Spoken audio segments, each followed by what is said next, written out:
Hi friends, ఈరోజు నేను తోటకూర పెసరపప్పు కూర చేయబోతున్నాను. దానికోసం నేను ఒక బాండీ పెట్టుకొని అది బాండీ కొంచెం హీట్ ఎక్కిన తర్వాత అందులో కొంచెం ఆయిల్ వేస్తున్నాను. 2 స్పూన్ల ఆయిల్ వేస్తున్నాను.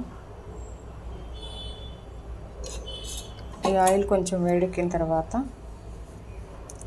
ఇందులో పోపు దినుసులు వేసుకోవాలి. పచ్చెనపప్పు, మినపప్పు, ఆవాలు, జీలకర్ర అన్నీ కలిపి నేను ఒకేసారి వేసేస్తున్నాను.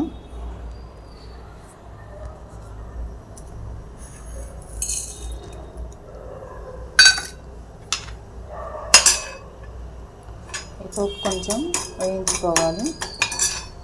తోటకూర కోసం నేను ముందుగానే ఒక పెద్ద కట్ట తోటకూర తీసుకొని దాన్ని కడిగి ఇలాగ ఒక స్టీల్ గిన్నెలో తీసుకున్నాను.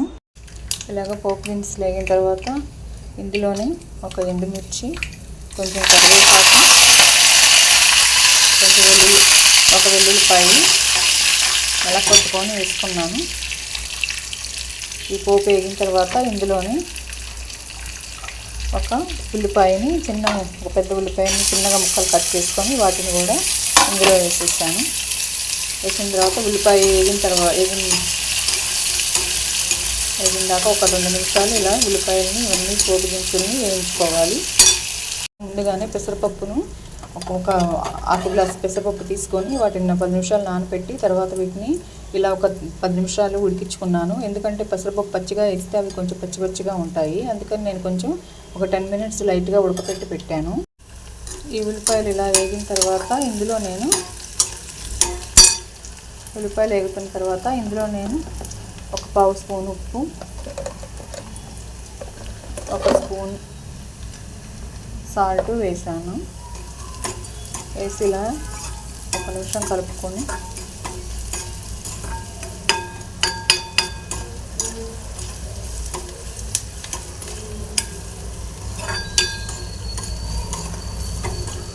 ఉల్లిపాయలు కొంచెం కలర్ మారిన దాకా ఇలా వేయించుకోవాలి. ఉల్లిపాయలు ఇలా వేగిన తర్వాత ఇందులోకి ముందుగా కట్ చేసి పెట్టుకున్న తోటకూర వేసుకుంటున్నాను.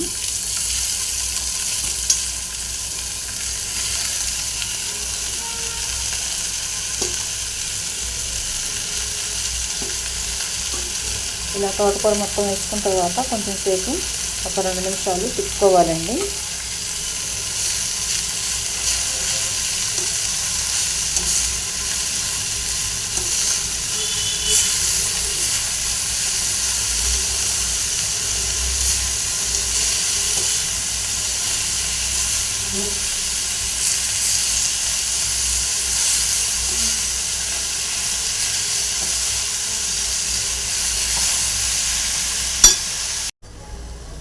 చూడండి, ఇలా వచ్చిందాక ఒక 5 మినిట్స్ మంచిగా కలుపుతూ వేయించుకోవాలి. ఇప్పుడు ఇందులో ఉన్న వాటర్ అంతా కూడా అయిపోయి దగ్గరికి వచ్చేసింది కూర. ఇలా మంచిగా వేయించుకున్న తర్వాత ఇందులో నేను ఒక 1/2 స్పూన్ కారం వేసుకున్నాను.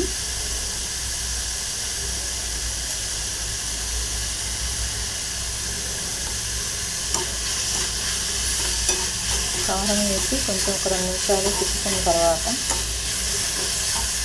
నేను ముందుగానే ఉడకబెట్టి పెట్టుకున్న పెసరపప్పుని ఇందులో యాడ్ చేసుకుంటున్నాను. ముందుగా నానబెట్టి ఉడకబెట్టుకున్న పెసరపప్పు అండి ఇవి కూరలో యాడ్ చేసుకుంటున్నాను.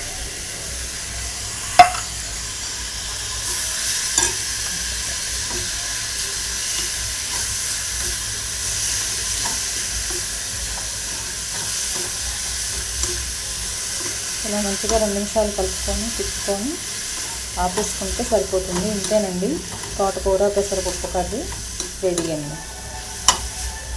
Thank you for watching.